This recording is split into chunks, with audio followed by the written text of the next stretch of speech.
As an Army captain, Captain William Pagonis commands the 1097th Medium Boat Company. This is a very unique command indeed. This unit has been described as highly unique in its mission and its activities. Captain Pagonis is a member of the Army Transportation Corps, but it seems as though he's the admiral of the Navy. Captain Pagonis, exactly how did your Army-Navy operation come about?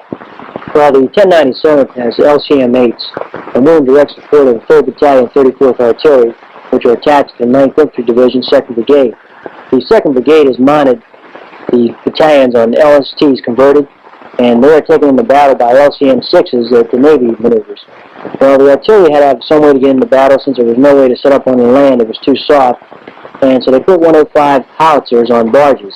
They needed a way to maneuver these barges, and the LCM-6 of the Navy was too small, so they called on the Army and used the LCM-8s, and the 1097th was given the job. So to support the troopers who are fighting down in the Delta regions in the Northland, and of course they need the artillery to support these people in their operations, so they just stuff them on a barge, and they push the barges up and down the river to fire the artillery missions wherever they need them. Yes, my entire company is 90% mobile. My crews live on the back of the LCM-8s, as you'll see in the film, in the living quarters. Inside the well decks, the artillery has 5 direction centers, command posts. We have a first aid station, a unit day room, where we've built. We carry all our parts and repair kits. We also have a damage control vessel, so everything is on the boats or maneuvered by the boats or on barges. Your organization has been described, sir, as a floating base camp, and that's basically what it is. Yes, we have a small rear detachment of Dong Tam, strictly some supply, orderly room, and a stevedore platoon for offloading the U-boats, LCUs, a landing craft utility of the Army at Dong Tam. But the rest of the company is on the water. I have a little 6-boat of my own, which my command post and conference room is on. So you can take your Navy and move up and down the river or anywhere in the Delta region and carry the artillery and fire right from the riverbanks and support anything that might need support. Yes, without any difficulty. We're 90% mobile. And also with your own shops and stuff on board, you can support yourself at the same time. Yes, we're very proud of the fact we keep 100% of the boats operational. We have to, because everyone's committed. But we keep these 100% operational by the unique way of different ways of pulling maintenance on the river. So we can move the entire company, plus the 3rd Battalion, 34th Artillery's 2 batteries. Their 1 battery is back in Dong Tam, they're mobile, but they have 2 batteries, 12 guns, which are on 6 barges. 2 guns per barge, 3 barges per battery. Well, sir, for a closer look at your fleet, we now have some film. Could you tell us a few things about it? Yes.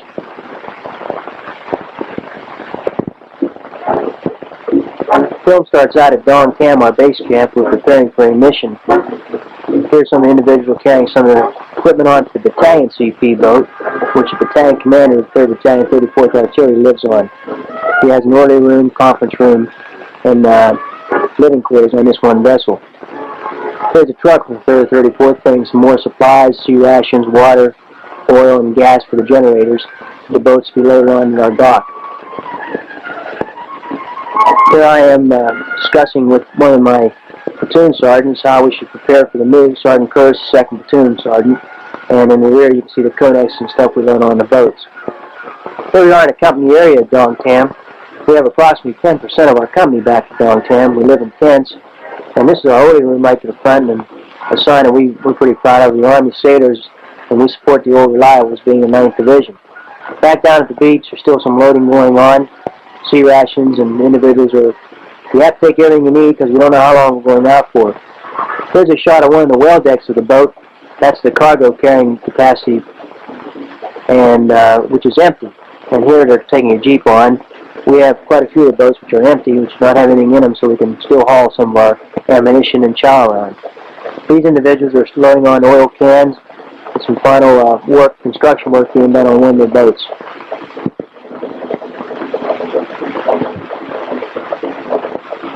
Every time we come into port, we try to improve our facilities as much as possible. These are the mechanics working on the boats, checking them out, getting them ready for the mission. Like any mission, we're topping off our fuel, getting ready for the move out. We take a 5,000-gallon tanker with us normally, but we always top off before we move out on any type of combat mission. Here we are on one of the missions. Sergeant Munson, the maintenance sergeant, is with me in the wheelhouse. He's handling the boat right now is the coxswain. The coxswain, of course, is the driver of the boat. He's maneuvering in alongside another boat to drop off some mechanics so that they can check out the engine and see what the problems were. One of the vessels here is backing off, getting ready to pick up this payload, which is the artillery barge. On all moves, everybody wears combat gear, of course, and I have to be completely careful because the current sometimes up to 18 knots. If a man falls overboard, he can go right under. There's a case where someone gave me a call and was having some problems, so we call him and told him to come alongside of us and we drop off the mechanic. I was working off the damage control vessel at this stage. Off to the right, you can see one of the barges being maneuvered. The damage control vessel pulls off to the side normally and observes, and if anybody's having any problems, you can go up alongside without any difficulty.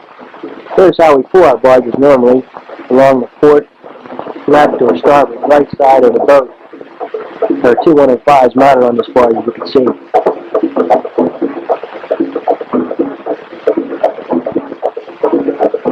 On all moves, sometimes we move during chow hours, so individuals have to eat the chow while we're moving. This is a good case of it.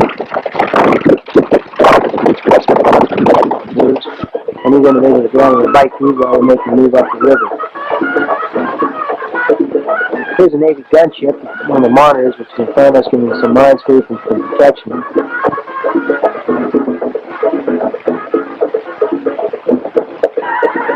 A good shot of the boats being maneuvered with the barge on the right. Here's a shot of the shoreline. Some of the shores are very close to the boats. For example, some of the canals are only 25, possibly 150 meters wide, and the inhabitants normally come out and wait for us. Here's one of our all-time first. We landed a helicopter while moving on our helicopter barge. Besides 6 artillery barges we maneuver around, we have this one helicopter barge we're landing all the choppers on, the air observer's chopper at the mission site. This particular time we tried it while moving and had no difficulty, so we do it all the time now. The vessel is moving about 3 knots.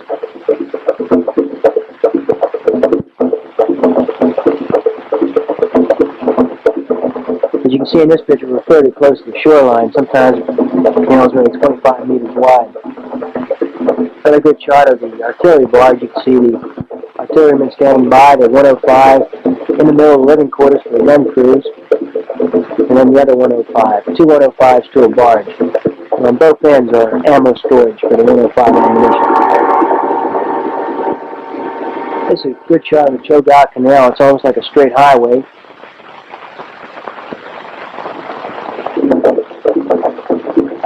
Here are some of the people from the villages along the side. You know, they come out and watch us whenever we go by.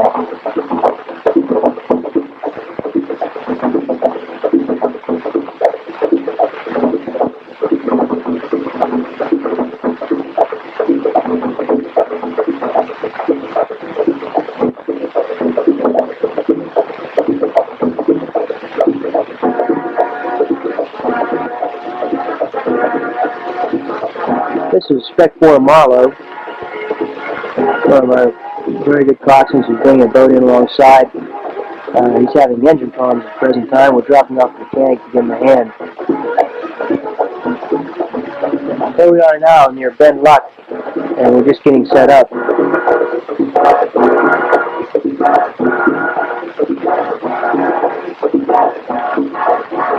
The artillery barge has been put in place, and now the boats are tying up to each other. Everybody has to have some seamanship, and no matter what your job is, you have to be able to handle a line, including the officer sometimes becomes necessary. This way we put the anchors out to anchor ourselves to the shoreline with the artillery barges. The 2 boys have to jump in the water and wave out the best way they can to set it up, and then we tie up to the bits of the barges. This is the helicopter barge that's been put in place with some of the boats alongside of it. The artillery now are getting ready for a fire mission. The 105 gun being prepared with the gun crew and loading it up for fire.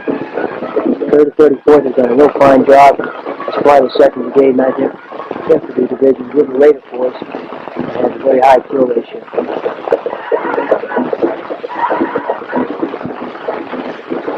Sometimes when we set up on a mission site, it's impossible to walk along the land between my vessels, and we just ride down with our local taxi cabs and have them take us around.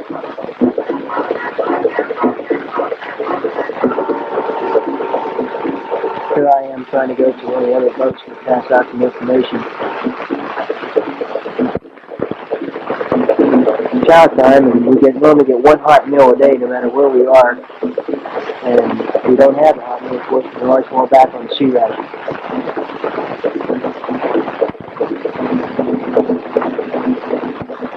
We always get plenty of food and it's prepared very well.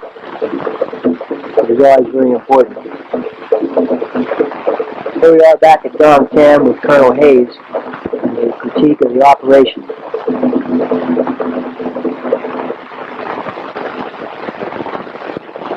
The 1097 Medium Boat Company, quite a unique outfit indeed, operating in the deltas of Vietnam. Admiral Pagonis or Captain Pagonis, we're not exactly sure which now. How do your men feel about living on the river full time? I think they really enjoy it. They've built the quarters themselves and everything with their own hands. And it's pretty comfortable living. They enjoy it very much. How about the morale? Is there quite a bit of morale? Are the guys interested in their job? Oh yes, I believe the morale is extremely high. We have a high extension rate, and everyone seems real happy to do their job, and everybody has a very can-do type attitude, which is the motto of the company. And we have been able to do so far. How about from the higher echelon? What types of comments do you receive from the command operations about being able to move the artillery anywhere at any time? Everyone seems pretty pleased. We keep 100% of our boats operational, plus we never miss a mission, and no one can say that we don't take them into battle at the proper time. A very unique operation, sort of your own private navy. Thank you very much, Captain. Thank you for being with us. This is RBPFC Dick Ellis speaking for the American Forces Vietnam Network.